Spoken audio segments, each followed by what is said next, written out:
இந்த பகுதியில் நம்ம இணைத்தட்டு மின்தேக்கு திறன் capacitance of parallel plate capacitor ஒரு முக்கியமான ஒரு பகுதி நம்ம பார்க்கிறோம்.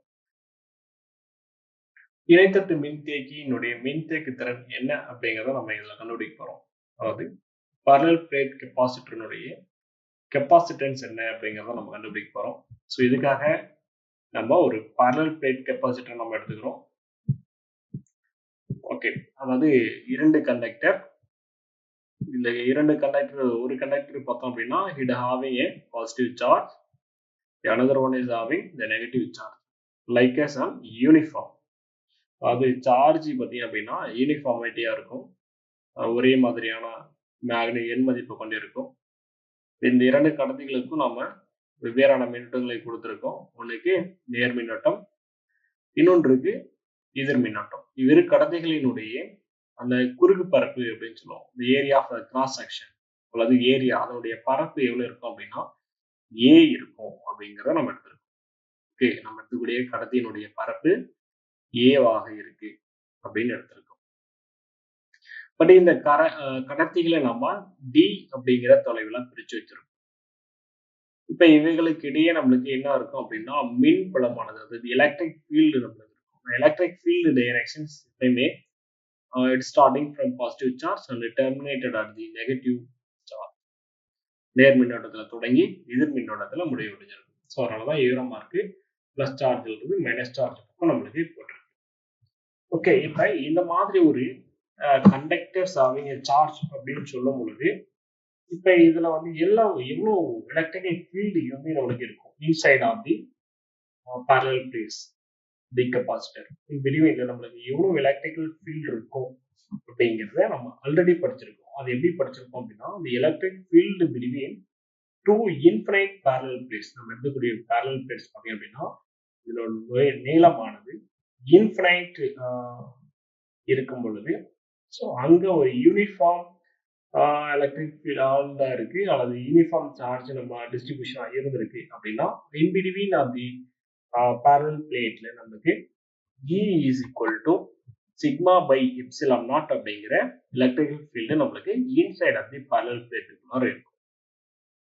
ஓகே, அப்படின்னா இந்த பிளேட்டினுடைய சார்ஜ் டென்சிட்டி, அதாவது சர்ஃபேஸ் சார்ஜ் டென்சிட்டி வந்து நம்மளுக்கு என்ன சார் அப்படின்னா sigma is equal to Q by A. Sigma is equal to Q by A அப்படின்னு நம்மளுக்கு இருக்கும். இப்போ இந்த பிளேட்டை செப்பரேஷன்ஸ் பண்ணியிருக்கக்கூடிய டிஸ்டன்ஸ் வந்து டி அப்படின்னு சொல்றோம். ஸோ இப்போ இந்த டி அப்படிங்கிற இந்த டிஸ்டன்ஸ் நம்மளுக்கு is very much smaller than the area of the plate. Okay, area of the size of the plate. இந்த ஏரியா ஆஃப் தி பிளேட், இந்த பரப்பை விட இது ரெண்டையும் பிரிச்சு வச்சிருக்கக்கூடிய அந்த தொலைவானது மிக மிக சிறியதாக இருக்கு அப்படின்னா, அதாவது டி அப்படிங்கிறது ஏ விட மிக மிக சிறியதாக இருக்குது. அதாவது D square very very less than A, so மிக மிக குறைவு. அப்படி இருக்கும் பொழுது இருந்தது அப்படின்னா தி அபோவ் ரிசல்ட். இப்போ இதுல இருந்து நம்மளுக்கு என்ன ரிசல்ட் கிடைக்கும், இந்த மாதிரி வெரி வெரி ஸ்மாலா இருந்துச்சு ஏரியா விட அப்படின்னா, ஸோ இப்போ நம்ம result is used even for the finite sized of parallel plate capacitor. அப்போ நம்மளுக்கு இது எல்லாமே என்ன சைஸ்ல வரும் அப்படின்னா வெரி வெரி ஃபைனைட். ஓகே, ரொம்ப ஃபைனைட்ல நம்ம சிறிய சைஸாக நம்ம எடுத்துக்கிட்டோம். ஓகே, அப்படின்னும் பொழுது அப்போ அந்த electrical field between the plate, அந்த நேரத்தில் இந்த இரண்டு பிளேட்டுக்கு இடையில இருக்கக்கூடிய எலக்ட்ரிக்கல் ஃபீல்டு என்ன அப்படிங்கிறத நம்ம கண்டுபிடிக்கிறோம். தட்டுகளுக்கு இடையே மின்புலம் எப்ப அப்படின்னு கேட்டீங்க அப்படின்னா D square is very very less than A. So அப்படி இருக்கும் பொழுது தட்டுகளுக்கு இடையான மின்புலம் என்ன அப்படின்னா E is equal to Q by A epsilon naught. இது எப்படி சார் வந்தது அப்படின்னு நம்மளுக்கு டவுட் இருக்கலாம். ஓகே, இப்போ இதுல நம்மளுக்கு ரொம்ப சிம்பிள் தான். இப்போ இந்த மாதிரி இருக்கக்கூடிய parallel plate கெப்பாசிட்டருக்கு இடையில இருக்கக்கூடிய மின்புலத்தினுடைய மதிப்பு E is equal to sigma by epsilon naught.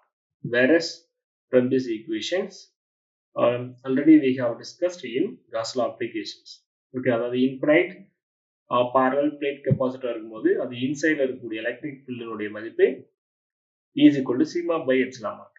இப்போ ஒவ்வொரு சார்ஜையும் பெற்றிருக்கக்கூடிய கடத்தியினுடைய சார்ஜ் டென்சிட்டி என்ன அப்படிங்கிறது எனக்கு sigma equal to Q by. நம்ம என்ன எடுத்துக்கிறோம், இந்த parallel plate செப்பரேஷன்ஸ் பண்ணக்கூடிய இந்த டிஸ்டன்ஸ் டி ஆனது அதனுடைய ஏரியா பரப்ப கருதும் பொழுது வெரி வெரி ஸ்மாலா இருக்கு. அப்படி இருக்கும் பொழுது அந்த பிளேட்டுக்கு இடையில இருக்கக்கூடிய தகடுகளுக்கு இடையான மீன்புலம் என்ன அப்படின்னு கண்டுபிடிக்கிறோம். அப்படி கண்டுபிடிக்கும் பொழுது இந்த ஈக்குவேஷன்ஸை கொண்டு வந்து இங்க நம்ம பிரதியிடுறோம். அந்த ஈக்குவேஷன்ஸை கொண்டு எங்க பிரதியிடுறோம் அப்படின்னா, லைக் இந்த sigma is equal to Q by A இருக்கு இல்லையா, ஸோ இதை கொண்டு வந்து இந்த இடத்துல கொண்டு வந்து நம்ம சப்ஸ்டியூட் பண்றோம். அப்படி சப்ஸ்டியூட் பண்ணணும் அப்படின்னா E is equal to Q divided by A epsilon naught அப்படின்னு நம்மளுக்கு எங்க கிடைக்கும் அப்படின்னா இந்த ஈக்குவேஷன்ஸ் நம்மளுக்கு கிடைக்கும். பிறகு என்ன பண்றோம் அப்படின்னா it will be connected to the potential difference. அப்ப இங்க வந்து நம்மளுக்கு என்ன பண்ணோம் அப்படின்னா ஒரு பொட்டன்ஷியல் டிஃபரன்ஸ் நம்மளுக்கு கிரியேட் பண்ணுது. ஸோ அந்த பொட்டன்ஷியல் டிஃபரன்ஸ் வந்து நம்ம என்ன எழுதுறோம் அப்படின்னா V is equal to ED. E is nothing but electrical field, D is the distance separation between the plate, Pங்கிறது பொட்டன்ஷியல் டிஃபரன்ஸ். ஓகேவா? ஸோ இப்போ அடுத்ததாக இதில் வந்து நம்ம என்ன பண்ணுறோம் அப்படின்னா இந்த ஈனுடைய மதிப்பு ஏற்கனவே கண்டுபிடிச்சிருக்கோம் இல்லையா, அதை கொண்டு வந்து இங்கே பிரதிட்டோம். அது பிரதிட்டோம் அப்படின்னா Q இந்த டி அப்படியே இருக்கு, அதனால டி எழுதிருக்கோம் divided by A epsilon naught அப்படிங்கிற இந்த ஈக்குவேஷன்ஸ் நம்மளுக்கு கிடைக்கும். Therefore capacitance of the capacitor is given by நம்மளுக்கு already what is the capacitance of the capacitor தெரியும், C is equal to Q by D. Q அப்படி வச்சுக்கோங்க, V னுடைய மதிப்பு நம்ம கண்டுபிடிச்சிருக்கோம், அதை கொண்டு வந்து பிரதிடு டிவைட்ல V by Q divided by Q by D divided by A epsilon naught. இந்த A epsilon naught அப்படிங்கிறது டினாமினேட்டருக்கு கீழே டினாமினேட்டர்ல இருக்கிறதுனால இது நியூமரேட்டருக்கு வந்துடும். ஓகேவா? ஸோ இப்போ நம்மளுக்கு மேல ஒரு Q டிவைட்ல ஒரு Q ஒரே மாதிரி இருக்கு, அது ரெண்டும் என்ன வேணும் அப்படின்னா கேன்சல் ஆயிடும். மீதி வருது எப்படி எழுதலாம் அப்படின்னா, so like epsilon naught A divided by D அப்படின்னு நம்மளுக்கு கிடைக்கும். C is equal to epsilon naught A divided by D அப்படின்னு நம்மளுக்கு கிடைக்கும். This is for the capacitance of a parallel plate capacitor அப்படின்னு நம்ம சொல்றோம். அதாவது ஒரு இணைத்தட்டு மின்தேக்கியினுடைய மின்தேக்கு திறனினுடைய மதிப்பு epsilon naught A divided by D என எழுதலாம். நம்மளுக்கு ஒரு சின்ன விஷயங்கள் இருக்கு. while நம்ம டெரைவ் பண்ணக்கூடிய இங்க எடுத்துக்கக்கூடிய சார்ஜ் யூனிஃபார்மிட்டியா இருந்ததுன்னா ஓகே. இது யூனிஃபார்ம் இல்லாம நான் யூனிஃபார்மா இருந்தது அப்படின்னா இங்க நம்மளுக்கு எலக்ட்ரிக்கல் ஃபீல்டினுடைய டைரக்ஷன்ஸ் எல்லாமே நம்மளுக்கு டைரக்ஷன்ஸ் கிடையாது, எலக்ட்ரிக் ஃபீல்டு வந்து நம்மளுக்கு ஸ்லைட்லி வேரியேஷன்ஸ் இருக்கும். அது எப்படி வேரியேஷன்ஸ் இருக்கும் சார் அப்படின்னா, இது பார்த்தீங்க அப்படின்னா நம்மளுக்கு லைட்டா கர்வ் ஆயிரும். ஓகே, இது மேல பார்த்தீங்க அப்படின்னா டோட்டலா கர்வ் ஆயிரும். ஓகே, அதே போல நம்மளுக்கு இந்த மாதிரி ஒரு ஸ்ட்ரைட் லைனா இருக்காது, எண்டிங்ல பார்த்தீங்க அப்படின்னா அந்த மாதிரி நம்மளுக்கு கர்வ் ஆயிருக்கும். ஸோ இந்த மாதிரி இருக்கக்கூடிய இந்த நிகழ்வுகளை நம்மளுக்கு என்ன சொல்றாங்க அப்படின்னா ஃப்ரிஞ்சிங் ஃபீல்டா நம்மளுக்கு இருக்கும். இதுவும் என்ன கண்டிஷன்ல தான் சார் அப்படின்னா under the D square very very less than A அப்படிங்கிற இந்த கண்டிஷன். இந்த எஃபெக்டை வந்து நம்ம என்ன பண்றோம் அப்படின்னா இக்னோர் பண்ணிடுறோம். இந்த கேஸை வந்து நம்ம டிஸ்கஷன் பண்றதில்லை. ஸோ இதை பத்தின உங்களுக்கு டீட்டெயில் தேவை அப்படின்னா உங்களுடைய டெக்ஸ்ட் புக்ல பேஜ் நம்பர் 57 நோட்ல இருக்கு, நீங்க பார்த்து தெரிஞ்சுக்கோங்க. பிறகு இதுல இருந்து சம் ரிசல்ட் வந்து நம்மளுக்கு கொடுக்குறேன். என்ன அந்த ரிசல்ட், ஏன்னா அந்த கெப்பாசிட்டன்ஸ் வேல்யூஸ் வந்து நம்மளுக்கு எப்படிலாம் வேரியேஷன்ஸ் ஆகும் அப்படிங்கிறதுக்காக சம் ரிசல்ட்டை வந்து நம்மளுக்கு இன்ஃபார்ம் பண்றாங்க. என்ன அந்த ரிசல்ட் அப்படின்னா, the area of the cross section of the plate is increased. A இருக்கு இல்லையா, இந்த ஏவை நம்ம அதிகப்படுத்துறோம். ஓகே, அதாவது இதனுடைய சைஸை நம்ம அதிகப்படுத்துறோம் அப்படின்னு அர்த்தம். அதனுடைய சைஸ் நம்ம எப்படிலாம் அதிகப்படுத்தலாம், இதனுடைய ஏரியா ஆஃப் கிராஸ் செக்ஷனை எப்படிலாம் நம்ம அதிகப்படுத்தலாம்னா இதனுடைய லென்த் நம்ம என்ன வச்சு அந்த மாதிரி நீட்டிக்கணும். ஸோ இந்த மாதிரி நம்மளுக்கு ஏரியா ஆஃப் கிராஸ் செக்ஷன் நம்மளுக்கு அதிகமாகுது. நம்ம எடுத்துக்கூடிய parallel பிளேட்டோட area of cross section increases ஆகுது. இப்போ நம்மளுக்கு இந்த மாதிரி இன்க்ரீசஸ் ஆயிடுச்சு அப்படின்னா இந்த பிளேஸ்ல நம்மளுக்கு என்ன பண்ணோம் அப்படின்னா மோர் சார்ஜஸ் டிஸ்ட்ரிபியூஷன்ஸ்.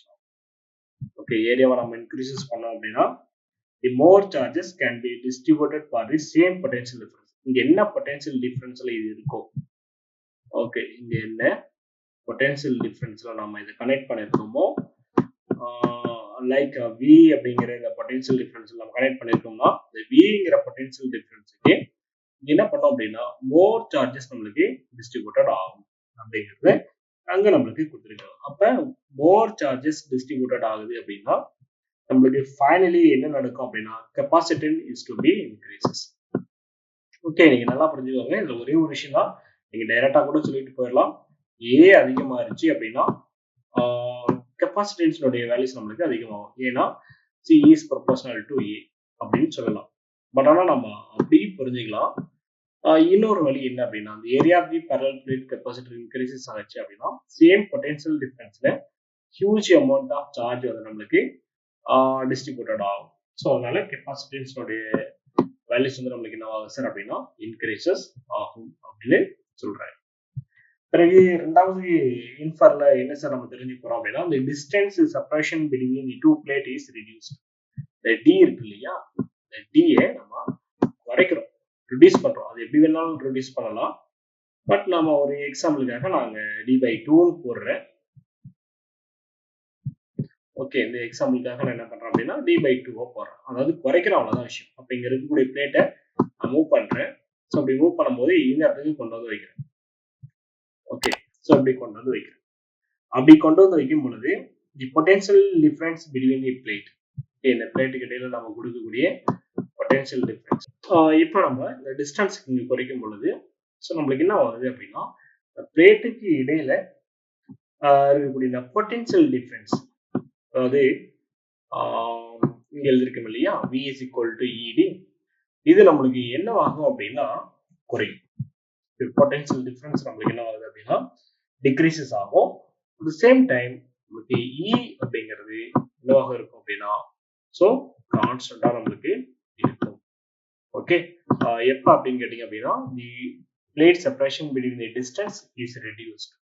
ஓகே, இது நம்ம குறைக்கும் பொழுது நம்மளுக்கு இந்த பிளேட்டுக்கு இடையில இருக்கக்கூடிய பொட்டன்ஷியல் டிஃபரன்ஸ் நம்மளுக்கு டிக்ரீசஸ் ஆகுது. அந்த நேரத்தில் நம்மளுக்கு என்ன ஆகும் அப்படின்னா E கான்ஸ்டன்டா இருக்கு. அது எப்படி அப்படின்னு கேட்டீங்கன்னா, ஒரு எக்ஸாம்பிளுக்காக நம்மளுக்கு டி பாதியா குறையுது அப்படின்னா அகைன் நம்மளுக்கு ஏரியாவும் பாதியாக குறையும். ஐ திங்க் ஸோ, இப்படி வேணாம், இப்படி வச்சுக்கலாம். ஓகே, இப்போ நம்மளுக்கு E is equal to என்ன சார் அப்படின்னா V by D. Okay, V by D. இப்போ D எப்படி குறையுதோ அதே அளவுக்கு V குறையும். அப்போ இது ரெண்டுமே சேமா வரையும் பொழுது நம்மளுக்கு E கான்ஸ்டன்டா நம்மளுக்கு இருக்கும் அப்படிங்கிறத அவங்க தெளிவுபடுத்துறாங்க. அது ரிசல்ட் நம்மளுக்கு தி voltage difference between the terminals. Okay, இங்க நம்மளுக்கு பேட்டரி எதுவும் கொடுக்கப்படலை, இருந்தாலும் உங்களுக்கு புரியுற மாதிரி நான் சொல்றேன். ஓகே, இந்த voltage difference between the terminals of the battery increases. இங்க நம்மளுக்கு பேட்டரி கனெக்ட் பண்ணல, பட் நீங்க இருக்கிறதா இமேஜின் பண்ணிக்கோங்க. நான் உங்களுக்கு இங்க ட்ரை பண்ணி வரேன். ஓகே, கொஞ்சம் நீங்க தெளிவா பார்த்துக்கோங்க. ஓகே, இப்போ இதுதான் வந்து என்னது அப்படின்னா பேட்டரி. ஸோ இப்போ இந்த பேட்டரியினுடைய டெர்மினல் இருக்கக்கூடிய பொட்டன்ஷியல் டிஃபரன்ஸ் அப்படிங்கிறது இன்க்ரீசஸ் ஆகுது அப்படின்னா which in turn leads to an additional flow of charge to the plates. Okay, அப்ப இந்த பொட்டன்ஷியல் டிஃபரன்ஸ் அதிகமா இருக்கும் பொழுது இன்க்ரீசஸ் ஆகும் பொழுது அடிஷனல் சார்ஜ் என்னவாகும் அப்படின்னா இந்த பிளேட்டுக்கு நம்மளுக்கு ஃப்ளோ ஆகும். எங்க இருந்து அப்படின்னா ஃப்ரம் பேட்டரியில இருந்து பிளேட்டுக்கு டில் தி வோல்டேஜ். இது எது வரையிலும் இன்க்ரீசஸ் ஆகும் அப்படின்னா till the voltage and the capacitor equal to the battery. Okay, அப்ப இந்த பிளேட்ல இருக்கக்கூடிய பொட்டன்ஷியல் டிஃபரன்ஸும் இந்த பேட்டரியுடைய பொட்டன்ஷியல் டிஃபரன்ஸும் ஈக்குவல் ஆகிற வரையிலும், அதாவது டெர்மினல் வோல்டேஜ் அப்படின்னு நீங்க சொல்லிருக்கு, நோ ப்ராப்ளம். அந்த டெர்மினல் வோல்டேஜுக்கும் இந்த பிளேட்ல இருக்கக்கூடிய வோல்டேஜும் ஈக்குவலா வர வரையிலும் சார்ஜ் ஃப்ளோ அப்படிங்கிறது நடக்கும். அப்ப ஈக்குவல் ஆயிடுச்சு அப்படின்னா சார்ஜ் ஃப்ளோ அப்படிங்கிறது இங்க நடக்காது. ஓகே, பிறகு இது இப்படி மாத்தி நம்ம ரிவர்ஸ்ல திங்க் பண்றோம். இப்ப என்ன பண்றோம் அப்படின்னா இந்த டிஸ்டன்ஸை குறைக்கிறோம். அப்ப நம்மளுக்கு என்ன பண்ணோம் அப்படின்னா பொட்டன்ஷியல் டிஃபரன்ஸ்ல வேரியேஷன்ஸ் இருக்கு. ஸோ அந்த மாதிரி நம்மளுக்கு இருக்கும் பொழுது இப்ப நம்ம டிஸ்டன்ஸை குறைக்காம டிஸ்டன்ஸை அதிகப்படுத்துறோம். The distance is increased. Okay, நான் வந்து இவ்வளவு டிஸ்டன்ஸுக்கு நான் தள்ளி வைக்கிறேன். பிளேட்ஸ்னுடைய டிஸ்டன்ஸ் நான் மாத்துறேன். அப்ப இது வரல இருக்கு இந்த டிஸ்டன்ஸ். அப்ப இது வந்து நம்மளுக்கு அதிகமா இருக்கும். 2Dங்கிற டிஸ்டன்ஸ் இருக்கு அப்படின்னு வச்சுக்கோங்க. அப்ப distance is increased. That time the capacitor voltage is increase. அப்ப இந்த கெப்பாசிட்டருக்கு இடையில இருக்கக்கூடிய இந்த பொட்டன்ஷியல் டிஃபரன்ஸ் அப்படிங்கிறது நம்மளுக்கு என்ன ஆகும் அப்படின்னா அதிகமாகும். அட் த சேம் டைம் நம்மளுக்கு பேட்டரியினுடைய வோல்டேஜ் வந்து குறையும். அப்ப பேட்டரியோட வோல்டேஜை விட கெப்பாசிட்டருக்கு இடையில இருக்கக்கூடிய வோல்டேஜ் வந்து கிரேட்டரா இருக்கும். அப்ப கிரேட்டரா இருந்துச்சு அப்படின்னா சார்ஜ் ஃப்ளோ அப்படிங்கிறது நம்மளுக்கு ரிவர்ஸ்ல நடக்கும். இங்கிருந்து வரும் கெப்பாசிட்டர்ல இருந்து பேட்டரிக்கு ஃப்ளோ ஆக ஆரம்பிக்கும். ஓகே, இந்த மாதிரி நம்மளுக்கு இது எது வரலும் நடக்கும் அப்படின்னா till will become to the equal. Capacitor வோல்டேஜும் பேட்டரியினுடைய வோல்டேஜும் ஈக்குவல் ஆகிற வரையிலும் இந்த சார்ஜ் ஃப்ளோ அப்படிங்கிறது நம்மளுக்கு நடக்கும். ஓகே, ஸோ அப்படிங்கிறது தான் இதில் இருக்கக்கூடிய முக்கியமான concept. Okay, thank you for watching this video.